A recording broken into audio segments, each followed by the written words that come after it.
Okay, we're going to do a lesson here on velocity, acceleration, and second and third and fourth derivatives, or multiple derivatives. What's going to come later is optimization problems, problems where you're going to find the maximum and or minimum of certain situations. Okay, so first we need to know what velocity and acceleration is. Velocity is the rate of change of displacement with respect to time. So for example, kilometers per hour, the speed of a car, meters per second, so same sort of thing. So velocity is the rate of change of position with respect to time. So with respect to, that's WRT. So for example, velocity is the rate of change of position. So S of t is going to represent the position function. Okay, so it's basically distance over time is speed, displacement over time is velocity. Okay, so the velocity is S primed of t. Acceleration is the rate of change of velocity with respect to time. Okay, so if velocity is measured in meters per second, then acceleration is meters per second per second. So velocity equals, say, x meters per second. That's the units of velocity. Then acceleration equals, it's going to be x meters per second. And mathematicians like to multiply units together and divide units so that they look nicer. And that's going to be the same as x meters per second squared. Okay? So acceleration is in meters per second squared, or meters per second is the best way to understand it as a rate of change, and velocity is in meters per second. And displacement would be in meters. Now these units could be changed, they could be different, they could be kilometers per hour, but as long as the top unit is distance and the bottom unit is time, then we have velocity and we have acceleration if the top one is velocity units, so meters per second or kilometers per hour, and the bottom one is time again. Okay, so hours. So acceleration is the rate of change of velocity. So basically, if you're traveling along the road and you're going at a constant speed, you feel in a car, say, so you feel comfortable in that car. You don't feel any pulls anyway if you're going in a straight line. As soon as you step on the gas or put on the brakes, then you would feel an acceleration. Okay, so you step on the gas, you would feel acceleration, and you'd feel like you're being pushed backwards. If you step on the brakes, then you have a deceleration, which is a negative acceleration, and you would be then slowing down, and you feel your body wanting to go forward where the car is pulling you backwards. Okay, so the acceleration is the rate of change of velocity, so it's the derivative of the velocity. So acceleration equals d by dt of velocity. And notice our variable on the bottom here now isn't x anymore, it's t for time.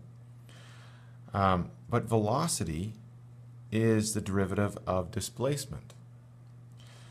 So you take the derivative of displacement and then take that derivative again, and you get acceleration. Mathematicians like to put these units together as well, even though it's not actually multiplied. It's take the derivative once, then take it again, but they write it like this, and this means second derivative. If you were to take the third derivative, then you would have d3 by dt cubed, fourth derivative, and so on. Okay, it just means take the derivative that many times. Okay, in the prime form, so acceleration equals v primed, which is take the derivative once, or s double primed, which is take the derivative twice. Okay. Okay, so here's a scenario. position of an object on a straight line is s of t equals this quartic function, where s is in meters and t is in seconds. Okay, so the first question is, what is the velocity of the function? What is the velocity function, sorry? Okay, so the velocity function then is the derivative of this. So we take the derivative of that, bring the 4 down, it becomes 12t cubed minus 10t, and the 4 goes away, it's a 0 then, it becomes a 0, right? So that's the velocity function. Okay, how do you find the acceleration function? Well, you can go ahead and try it. Okay, so now I'm going to show it to you. So the acceleration function is the derivative of the velocity function, or the second derivative of the displacement function, or the position function.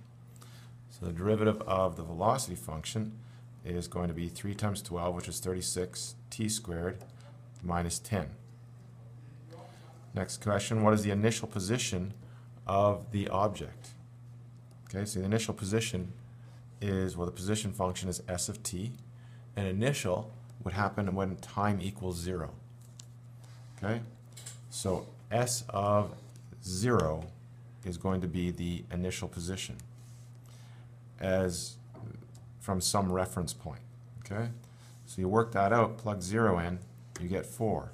So the initial position is 4 from some reference point. So if this is all being measured from some wall or some point on the ground or whatever, then the initial position of the object is 4 meters from that point. Okay, what's the initial velocity? Well, the initial velocity is going to be the velocity function when t equals 0. Okay, the same idea, take the velocity function, plug in 0, and you get 0. So the initial velocity, IV, is 0 meters per second. So initially the object is at rest at that one instant. Okay, so that single point in time. Okay, what is the initial acceleration? Okay, so you take the acceleration function, and this one's interesting. It works out to be -10. So even though the velocity is 0 at time equal to 0, the acceleration is -10. Okay, so what we'd have here is a situation where, okay, you've got some origin, okay, number line, because it's all linear motion. At time equal to 0, the object is at 4, okay, and so there's the object at time equal to 0, right there. It's not going anywhere, but at that moment there's a negative acceleration. So immediately after time equal to 0, this object is going to be heading this way, okay, because its velocity was 0 and its acceleration is going that way. Now if the velocity wasn't 0 at time equal to 0, if it was, say, 5, so then it's there but it's heading that way, and the acceleration was negative, then it would still be heading this way, but it would be slowing down. Be like you're heading this way, but you're putting on the brakes. The brakes would be a negative acceleration. Okay? Right now, it's like the object is there at rest, and it's turning, heading this way, and you've just stepped on the gas. So it's not going anywhere yet, but you've just stepped on the gas. It's now starting to accelerate back towards the origin. Okay? So the next part is, when is the object at rest? Okay. So when is the object at rest? Well, that would be when the velocity is 0. Okay? So now you know what the velocity is, or the derivative of the displacement, and now you have to solve for t. So it says when. Okay? So there's a velocity function. Set it equal to 0. Do some factoring, and you get the time when that object is at rest. So at time equal to 0, it's at rest, which we know. At plus or minus root 10 over root 12 seconds, which is also plus or minus 5 over root 5 over 6 seconds. Now, because we're not talking about negative time, we're going to not include the negative. Okay, we're not going to go back in time, so we're only talking about positive time. So it's at rest at 0 and root 5 over 6 seconds. Okay, which is approximately 0.91 seconds. Where is the object when it's at rest? Okay, so in reference to the origin here, where's the object when it's at rest? Well, we know the first one is at 4 meters from the origin. But at 0.91 seconds, or root 5 over 6 seconds, we've got to figure out where that object is. Okay? So it turns out S of 0 is 4, and S of root 5 over 6 is about 1.92. Okay?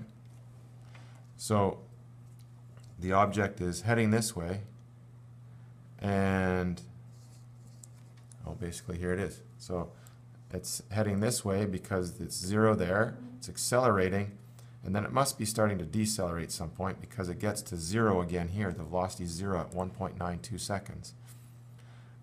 So then it's possibly either just stopping and then taking off this way, or turning around and going back the other way, okay, along a straight line.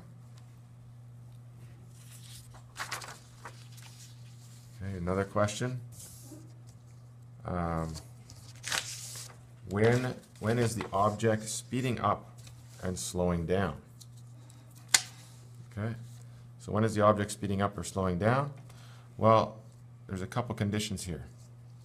Okay, it's speeding up when the velocity and the acceleration are doing the same thing. They're going the same direction. If the object is heading this way and stepping on the gas pedal, say it's in a car, then it's accelerating that way, then you know it's going to speed up. However, if the object is heading this way and the acceleration is this way, then you know it has to be slowing down. So when the acceleration and velocity are opposite, it has to be slowing down. And you can tell that just by their signs. So these are vectors in a straight line. Their direction is defined by their sign, positive or negative. Okay?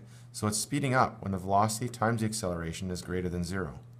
So you solve this inequation and you'll find the times when the object is speeding up. Okay?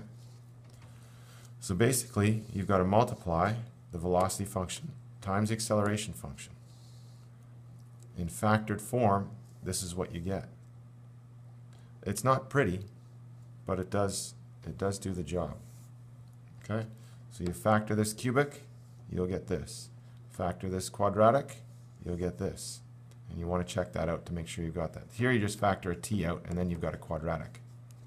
Okay? Here you can factor that by your basic knowledge of factoring quadratics. And so the roots of that are 0, roots. Okay?